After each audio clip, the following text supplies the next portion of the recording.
on how to train for a charity event and make sure you don't get injured.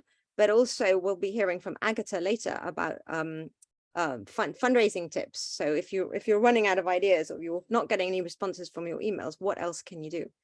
So first of all, I'd like to welcome Jacqueline de Cholet, who is the founder of the project that we will be fundraising for at the Venice 10K.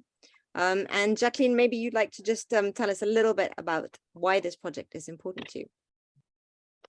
Well, first of all, I want to thank everyone for this wonderful planned event of the Venice Marathon and all you do to support the Vianney project. And Sita is, one of my great supporters and was an early volunteer. I don't know if she's told you about that. She was my second ever volunteer there.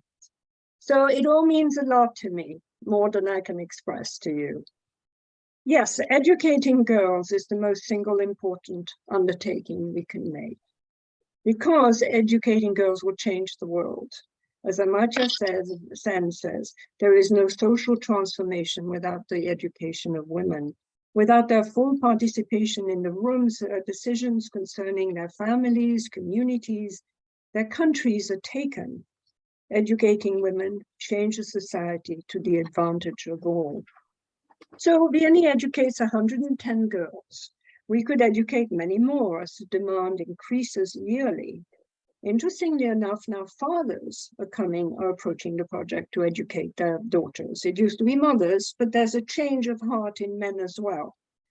So these young women will join the workplace, become economically independent, get the respect they deserve, and ensure equal opportunities for their daughters. We need to make the dreams of these wonderful and courageous young women come true so that many more can follow. In their own words, they describe themselves as lionesses. Also, what does Vianney mean?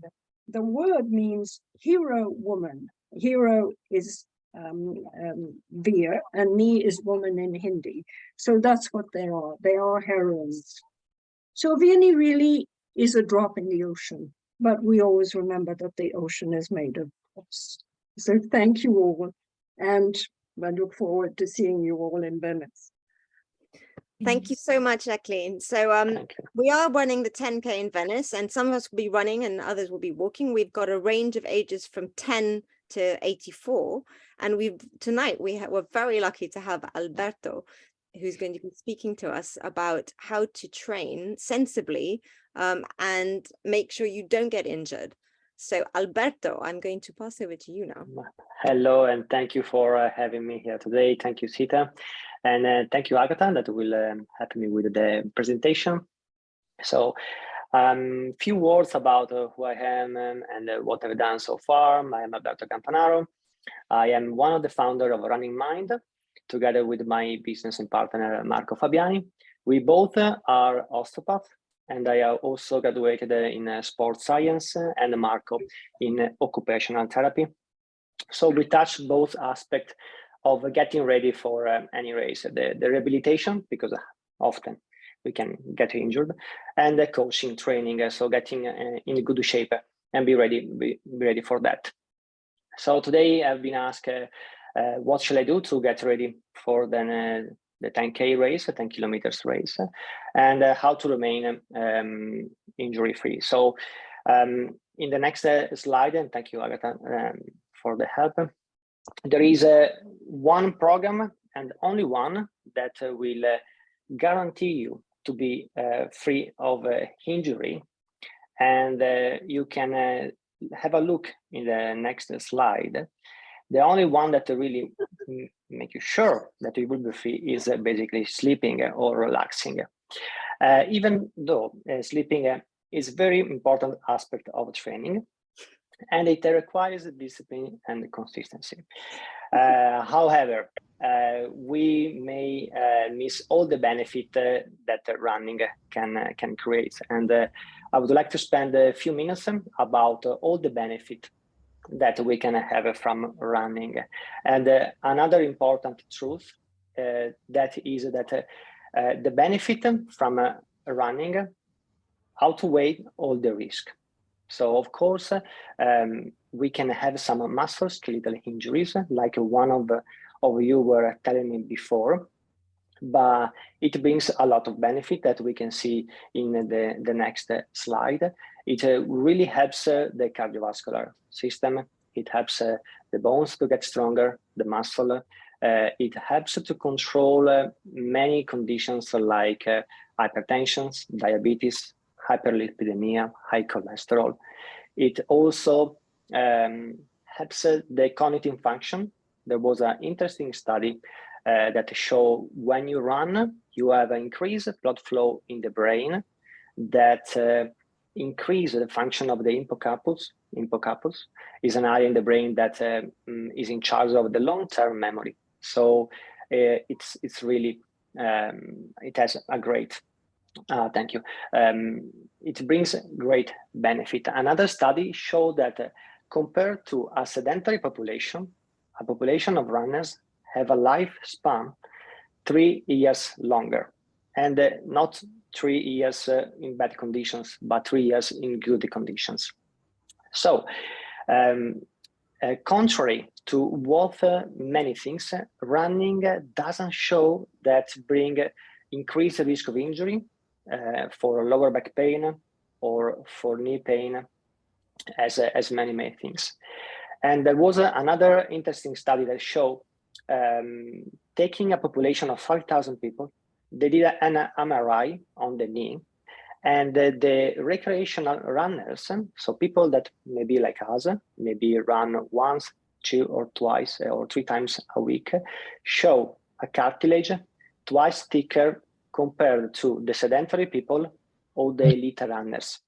So it looks like the study want to tell us, if you have a balanced life, your body will be okay. So the questions may be, how do I know that I have a balanced lifestyle, a balanced training?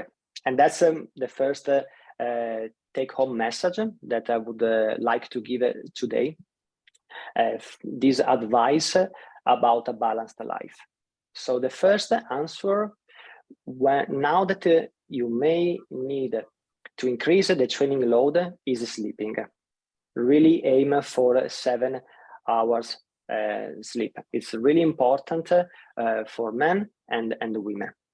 The second is monitor what is called SRPE, that means subjective rated perceived effort level. So in other words, it means how hard was the workout for you, because that will give you the information about was at the right intensity the run that I did today.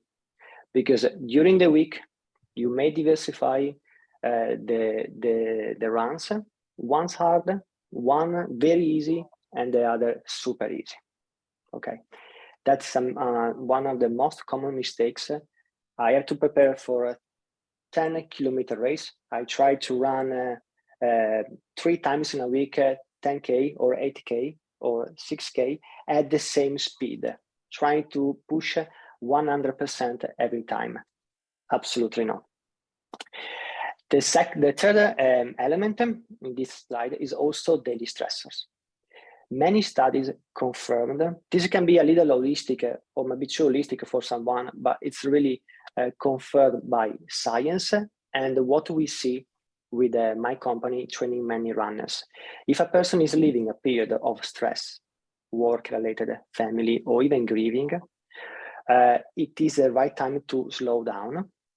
Or even if you have a bad day, you have a hunger, and you look at running as a tool where I have to get rid of this emotion, I want to push 100%, that is the right time to go easy and slow down. So that's really important. So that's the first 3 messages in order to understand and be sure that the training and the lifestyle is balanced. The next slide is about, I may get a little specific here, how to raise the bar. So regardless of how fit you are, when we go to run, we have 3 variables. How fast I walk or how fast I run, for how many kilometers or for how long, and how many times in a week. So regardless of how fit you are, always take into consideration the speed you run or you walk, how many times a week, and for how long, and never increase the following week 2 variables on the same time. So an example, I run 3 times, 3 kilometers a week. So 3 kilometers, first run, second run, third run, same distance. If you want to increase the speed the following week, don't increase anything else. That's another very common mistakes. I try to increase the distance and I try to maintain the same speed. No, the body will be overloaded. Just increase, if you are walking and you walk 20 minutes 3 times a week, and you want to raise the bar, try to walk 30 minutes, 30 minutes, 30 minutes, but same speed or even slower. Okay, so these 3 variables are very important. And in the next week, another advice, every 4 weeks, every 3 weeks where you pushed, you needed to take it easy. This is because when we work out, we created the conditions for the body to improve, but the body really improves when you rest. So if you don't give this time to the body to heal, to regenerate, your performance will really not get better. So every 4 weeks, a 30% in reductions. Now, we are not getting ready for a marathon or for an ultra marathon. So you just maybe run slightly slower or reduce the time while you are training. So plan a recovery week. These are the main advice. And the other thing that I may recommend in the next slide, if you have the opportunity, that's what we do with Only Mind, but with your GP or with any professionals, be sure that you are safe to go. So a medical checkup or just a sport background, be sure that there are no major risk factors, like, for example, very important osteoporosis or diabetes. We need always to check that we are safe to go. And the following is also strength and cardiovascular test. This is something that we provide. It is important to know your numbers. So are you enough strong? Do you have some weakness in the body that we need to address? And also cardiovascular test. So once you know the power of your stamina, once you know the power of your body, we can really tailor the program, telling you how fast, how intense, how long you have to run during the week. There are many tests that you can do even walking. But yeah, here we get a little specific, but it's important to know that you are safe to go. Speaking about strength, if I would have to give you one exercise to do, is in the next slide. It's a minimum calf strength. So consider that when we run, the Achilles tendon, that is the tendon that connects the calf to the heel, receive 8-12 times your body weight. So a very important pressure for the Achilles tendon. So the calf and the foot need to be stronger.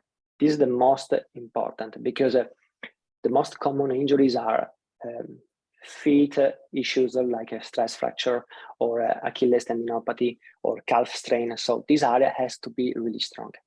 If you want to have a little fun, you have a table here. Depending on your age, you should aim for that amount of repetition with this exercise that is a single leg calf raises. So standing on one leg, you have to raise the heel as much as you can and slowly down, controlling the movement. So for a girl of 30 years old, she should do 27 repetitions. It's quite intense, it's quite hard, so don't worry if you don't reach that level, but we should aim for that. How many times to do this exercise? Three sets for the number of reps that you can do.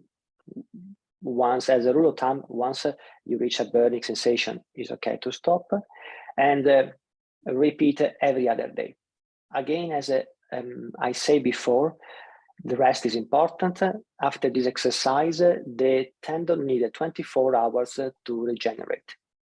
And again, if this exercise is too hard on one leg, you can do on both legs and just lift both heel on the same time. A second strength exercise will be in the next slide, stand up from a chair. Here, for whoever is quite fit on one leg, and Sita knows this exercise very well, because we do often, on one leg, just try to control the movement down. This is very important because it works on the quad, the quadriceps, the glutes, the hamstrings, all muscle involved in the running. Just to be sure to have always the foot aligned with the knee and aligned with the hip, so in a straight line. And again, if you are able to do 8-10 reps of this exercise, it will be a good result. A easier way is to do with both legs or with a raised chair. So depending on how low you sit, you will make it harder. And the third and the last exercise will be high knees drill. Another important exercise because it helps to be ready with the impact on the ground. The bones, the knees, the foot, the tendons need to be ready with the impact on the floor. Because 10 kilometers is a long distance. So if you plan to run, get ready for that stress. Your body can cope with it, but it needs to be trained. So this exercise, you can use it as a warm-up for 20 seconds, if you are really good at even 30 seconds, and you can repeat for 3-5 sets before, as a warm-up before running. Okay, that's what I always suggest to do after you walk maybe for a couple of minutes. And in the next slide, I will finish here with this important tool. I was speaking before about rated perceived effort. Just means be able to listen your body, because your body is your master. It tells you everything. So this is a reliable scale telling you what is the effort level of your last workout. And it goes from 1 to 10. And you may, during the week, during your runs, during your training, you may alternate this intensity. You may run if you run twice a week or 3 times, you may only once run at high intensity, 6, 7, 8 only for the very fit people, and maybe short run. It may not last more than 20 minutes, half an hour. Or you may alternate 2 minutes medium sprint and 2 minutes walking, where the sprinter reach that 6, 7 out of 10. Okay, the second run should be easy, and that's what is very important and very common for whoever start thinking I have to run always at my max capacity. Don't do this mistake. You improve even walking or running, maybe yes, for a longer period, half an hour, 40 minutes, but very low at 3 or 4 out of 10 as a level. This is a very underestimated component of the training. I always suggest my runners run, but you need to maintain a pace, making you able to maintain a conversation, or even try to sing when you're running. Whenever you feel that you're not able anymore to speak, that is too fast. Slow down, even if it means walking. You are working on improving the aerobic system. So all the system that will allow you to run for longer, because 10 kilometers is a, yes, Sita. I have a question. So I'm looking at this and I'm thinking I'm pretty much at 3. I'm like, chatting kind of thing. Excellent. Yeah, but so if I'm, if I'm going to run 3 times a week, Yes. I should do 2 3s and 1. No, well, how do I plan it? Like, when do I push myself a bit more? So usually it's better to do the hardest at the beginning of the week as a first training. So, and that can be, it's called tempo run, pace run, where you try to push yourself after a good warm up for 10, 15 minutes. Okay. The elite runners can keep it for 20, 30 minutes. So even for them, it's quite short. So you can just go for 15 minutes. Okay. Or the intervals. So once a week, level 6, 7. You go out of breath, you push yourself, you finish these 15, 20 minutes max, like, ooh, that was intense. Okay. But the second and the third, it has to go easy. And if we are really starting from really beginning, that you never really run before, the first 1 or 2 weeks, I would just keep it easy. You are building up. Yeah. So, and for people who are walking, what should they be doing? So, I mean, walking, how do you walk fast? Like, is that funny walk? Brisk walking. So yes, brisk walking.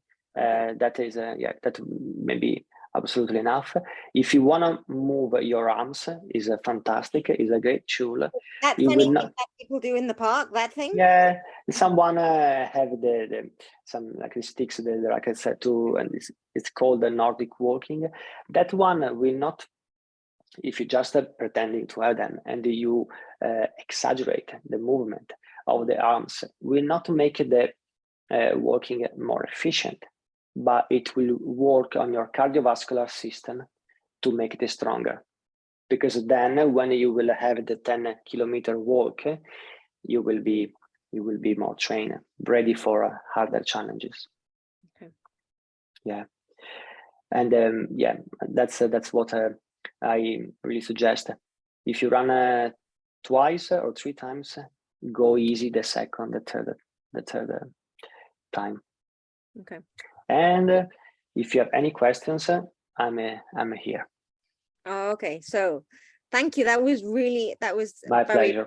inspiring, and I'm excited to Hope it continue my helped. one. But who else has questions? No questions? No. How about the benefits of massage? So, like, should you have one right away afterwards, the day afterwards? Is it a good thing? Is it a bad thing? Yeah, I think that everybody deserves something good after 10K. So if you want to do it, you can do it. A gentle massage, I wouldn't do a deep tissue massage, because in particular, if you have after 10K and you're not really trained, you already have inflammation in your body. A deep tissue massage will exacerbate that inflammation. So you may feel worse, not during the massage, but 24 hours after. Terrible. Okay. So something in particular on the calf, on the quad, on the hamstrings, on the legs, go very easy. Okay, go so very easy. Don't book a deep tissue massage afterwards. Okay. Yeah, got that. something nice. I also had a question about food that we were chatting about before. So for this 10K, let's say, could you talk us through the whole what we should eat for breakfast, how much before the race, etc.? Yes, so it's important also the days before, 2-3 days before, because when you have a race, you may have a little of a this nervous system will be a little on fire, and that's normal. That will send a message on the gastrointestinal tract, and walking or running may really stimulate the bowel system, the bowel movements. So you may want to avoid the day before or 2 days before fibers. So everything that helps to really get rid of everything, because it may bring a bad experience where you need a toilet while running. And that's very common. Like for marathon runners, they really calculate when they have to do their things in the morning before to go to the race. That's very important. And even with 10K can happen. So no fiber. Fibers are super important, but just avoid 2 days before. And the breakfast, something that you may have tried already. So another advice is prepare your race and kind of do a simulation a week before on a Sunday. Try to have a breakfast that you can easily digest, something that is like a sugarish, like some fruits. Test if you really need the coffee, if you really need, or a tea. Coffee can again stimulate everything, so better to avoid. And then 1 hour and a half before, at least 1 hour and a half before. Okay, 1.5 hours. Yeah, at least. And it's we need to verify if we have along the journey the water, because that will be very important. And in the longest, depending how long you need to walk or run, someone may use some gels. They sell in little packages some gel that is just full of sugar. You may use in case you feel a little blurred vision, very tired, lucky the glycemic goes down. That really help. In particular, if you plan to do it longer than 1 hour. That's very important. Yeah. Okay. About because I'm basically a beginner runner. So how many times do you think I should try and have actually achieved the full 10K before the race? Yeah, let's the answer is you may not try to do 10K. I never ask my marathon runners to do a marathon. I will not do an half marathon that I'm going to do in 4 weeks. I will run maximum 18K. You just have to get ready, I would say, for 7-8 kilometers, because then with your body will cope well with those extra 2 kilometers. In particular, if you can train twice or 3 times a week, you will have the people shouting at you, the adrenaline. You will not even feel the final 2 kilometers if you pace nicely your run. Okay, great, thank you. Do we have any other questions? So Alberto is in London, so everyone wants to have a training session with him or join me in our training session. Just let me know. Worries. Yeah. Thank you. That was really, really helpful, Alberto. Thank Hope you. it helped. Thank you for having me. Thank you. We're just gonna quickly have a couple of fundraising tips from Agata. So we all know that we're doing this and we have to train, but we also are getting our friends to support us, and that can be sometimes a little bit tricky. So Agata, by the way, for those of you read, she used to be a competitive ballroom dancer. So she knows a lot about She knows a lot about endurance, but she now works with Prospero, and thank you, Agata. No worries. It was a long time ago. Actually, I was never was a good runner. I have to work with Alberto, I think, because I literally have some mental blocks about running. I think I wasn't good at it at school, whereas I was a dancing champion and everyone expected me to run well, but I actually wasn't like a fast runner, so I was behind. And that wasn't like something I couldn't accept, and that put like a block on me. So I still don't run, actually. I can't run, like just catch a bus. Anyway, so yeah, admiring you, everybody. So yeah, I'll just very quickly talk, if that will be helpful at all. I'll just take 5 minutes and then I better take questions. So maybe some of you will have some questions or we'll raise questions, and then we'll go and think about it as a team and come back to you with maybe answers for frequently asked questions, because we are getting some emails and people starting to fundraise, and just to understand how it all works. So these tips we gathered for this talk is basically from the fundraising experts of London Marathon, which happens every year, most of you know, and it's an amazing fundraising tool which raises on average £20 million, which proves that marathons are a very effective fundraising tool. So the top 3 tips from fundraising experts, according to statistics, because they've been around for years and now we have official statistic of what works and what doesn't. So starting early, 2 months before the marathon, at least on average, brings you 700 more in fundraised support. And then also you need a target. So we talked about targets a little bit in the emails, having some sort of target for your team or individually to support, say, a girl, for Bernie at around £2,000. You know, so this is a great motivator for you and for your network. So we can discuss later how this can work for your team. And lastly, using social media, or basically widening your circle of friends. So if you use social media, that's great.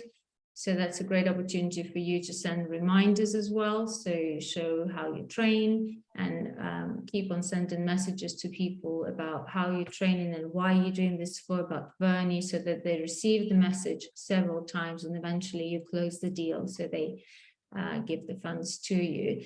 If you don't use social media, it could be just creating a list of people who you really go through your phone list, going through your email box, and not just your immediate circle, but just wider. So people might surprise you, someone who you wouldn't expect will support you. So just being more thorough with who you're going to approach. So regular updates, I talked about that. So people normally need several messages before they sort of understand what are you doing, why, and of course about Bernie, so why the cause is close to your heart. If fundraising is not your thing at all, you might, it is a job, it is a skill, it is difficult. So some people are not comfortable with it, but maybe there is someone in your, friends or relatives or family who would love that job. So someone, has that skill and it would be a great experience for them. So you just outsource that and they become your personal fundraiser. Match the giving. So that's something which is really effective, not just for marathons, for any charitable cause. So simply either you choose to match funding that you get from friends and family yourself, if you're able to. So basically that just demonstrates that you're committed to the cause, and you're willing to put your own money into it if you're able to, and of course it doubles the donation. If you are not able to match the donation yourself, you might have a major donor who will commit to matching the funds for you, or it also could be an organization if you have access to it, whether it's a company you work for, somebody who might be interested in match funding your donations.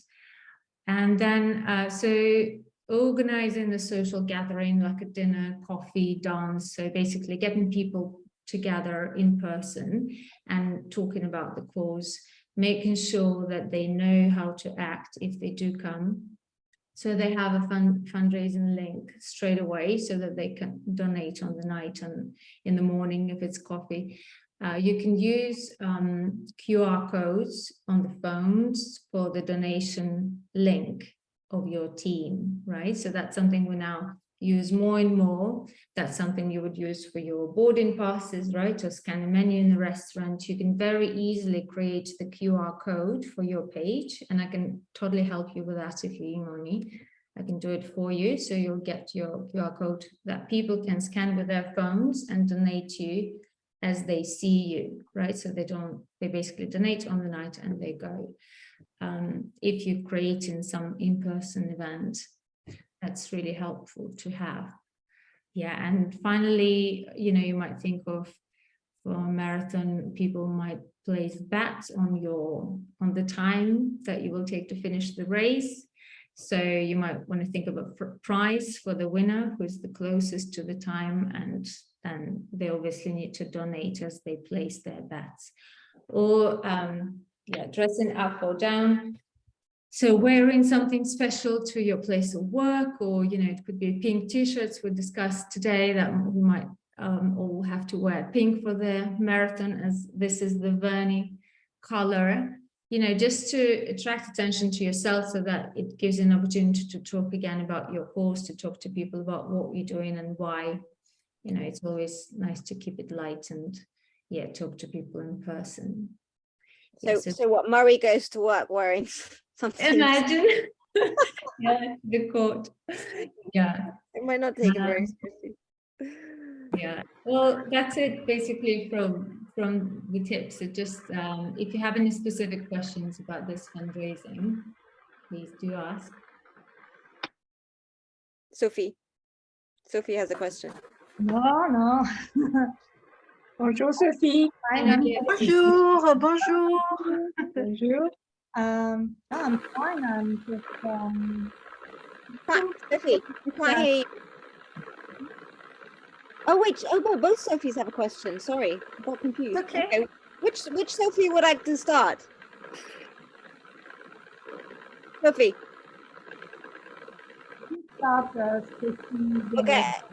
Okay.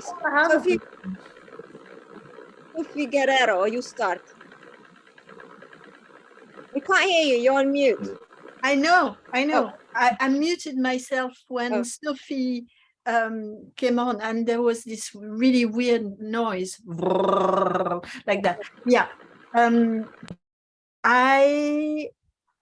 I think I need some material on Verney. So I know that we filmed when we were in India, and I can't put my hands on the film we've done, because I think that it would be a really good thing to send to people I'm asking money from, and other material on Verney.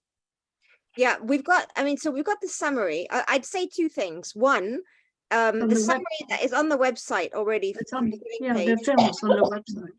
The film is on the website. Yeah, there are films on the website. There's everything. Sophie was part of a trip, and you spent some time filming in Rajasthan. But I'd say that you make it personal, so you don't need much more information than this project enables girls to finish their secondary education, which is a life-changing opportunity, and there is more on the website. So, you know, but basically people want to know why you're doing it, in which case you can say, I went to visit this project. This is a photograph I took in 2000 and whenever it was, 2008, huh? And that is your story. So I'd say don't send long emails about the whole of the project, because people want to know why you're doing it. Okay. And they're supporting you. And you're saying, I'm doing it because I care about girls' education. I have a daughter, I have that's why you're doing it, right? And because you've seen it and you've been there, it makes it more powerful. Okay. Sophie, did you want to add to that? No, fine. Yeah. So, Dominic here. So, you sent us a link, and what you're saying is we should just drop that on our. So this total giving is enough if we just drop that onto into a LinkedIn post. Well, what I did is I wrote about my chili samosa story, which is why that was the team is called Chili Samosa, because of the day I ate a chili samosa, etc. And then I put the little link saying I it'd be great if you could support me. Right. And the link is just there, and then they just click on it and right. It doesn't make a little picture or anything, does it? Because I sent a little video with mine, so you can put a little picture of you like training or something in the email, and then the link is there, and then the link that's how they give the money. Okay, so you've sent it via email to people. Yeah, if you want, I'll send you a copy of what I wrote, so you get the general idea. Okay. I mean, I was planning to do things like LinkedIn and I should do LinkedIn too, and Facebook and so on, because but I think basically, depending on your friends, you've got to judge what kind, to make it you know, it'd be quite funny if you're in your shorts, like doing a bit of running, and they'd be like, gosh, he's really doing it, and they'll be impressed that he's doing it, rather than just like, I'm doing, you know, but maybe they'd prefer it if it was all serious. And No, I'll think about that. all right. Okay, but the link is really the key. The link is the Just Giving thing. Yeah, and it's very easy. It just, you click on it and it takes you straight to your team's giving page. You're in the Paratha Panthers. You're on Jacqueline's team. Okay. Yeah, it's the Catholic. But so just help me understand all these teams. So And is it all going towards the VNE project? It's just, so how many teams are there? 5, I think. And how many people in each team? We have 10. 10. 10 people. Yeah, around Roughly 10. 5 of 10. Some teams are seven guests. Or Yeah, we're about 50 in total, so we're about 5 teams of 10. Wow. Yeah. Okay, it's huge. So 50 people will be all raising money for the VNE project. And our individual target is around 2,000 per person, apart from obviously the teenagers, because, you know, we can't expect the teenage girls to raise as much, but that's fine. But that's our target. If we don't reach it, you know, at least we tried, and if we do reach it, then it's great. Right. So it's 100,000 Well, pounds. Is the yeah, we have quite a few teenage girls. Oh, okay. Then it's more. Okay, clearly. Any other questions? No? when we should be stop training? The Friday, the last walk run? Yeah, good question. So don't do any hard workout the last 7 days. So if you want to have a run on a Tuesday, but not intense, will be okay. And then a walk on Thursday, and you will be ready for Sunday. Because of the reason that you need to rest to allow the body to heal, regenerate, get stronger, and you will be ready. 7 days. Okay. So we've got 5 weeks. We've actually got 4 weeks. Yeah. Right. So if you have if you have 5 weeks, it's perfect. Push for 4 weeks. The rest, the last rest. But so the run is only on Sunday, is that right? It is. But Dominic, I don't know when you're getting to Venice, but on Saturday of the night before, Sophie Poitier is hosting a little reception at her place in Venice, and we will be, you know, bringing everyone together and explaining. Sophie's done an amazing job getting together all the instructions for how to get to where we have to get the next day. We've got bibs, shirts, you know, the whole sort of paraphernalia of what we need to go and do the race the next morning. Okay. So Saturday at 5, we'll be gathering together, and then we'll obviously, whoever's there beforehand, you know, we can have dinner or whatever on Friday. Okay, because I think, I'm coming earlier. I don't know, I somehow thought it must be a Saturday race. Oh no, yeah, it's Sunday morning. Okay, no problem. That's fine, lots to do in Venice. So Yeah. we'll be in touch about that. And Alberto, you might come and run, right? Of course. You're from I'm from I'm from Padova. That is very close to Venice, so I know very well Venice. I can give some advice where to go. Where to stop for the glucose fix. Have you done this marathon before, Alberto? Sorry? Have you done the Venice Marathon? The Venice Marathon, no, but I've run many times in Venice. No, Venice Marathon, never. I tried to run London, but I didn't get the place, so I will run a half marathon now in London. Oh yes, which is coming up. Yeah. All right. Well, basically, if you have any questions, drop us a line by WhatsApp or email.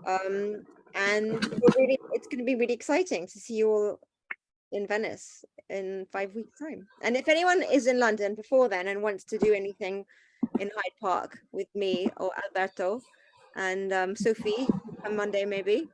Yeah. I know Emma and I have jogged around the park once. So we'll be doing more of that. Anyway, and Murray, yeah. Are you running or walking, Murray? You're walking, yeah. Along with Mimi. You'll have to keep an eye on her because I'm walking. she might try and go shopping. Yeah, I'll have to make sure she doesn't have our Go Henry card. All right.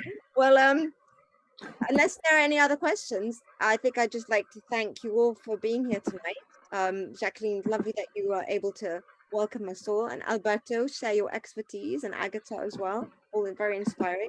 And have a great evening.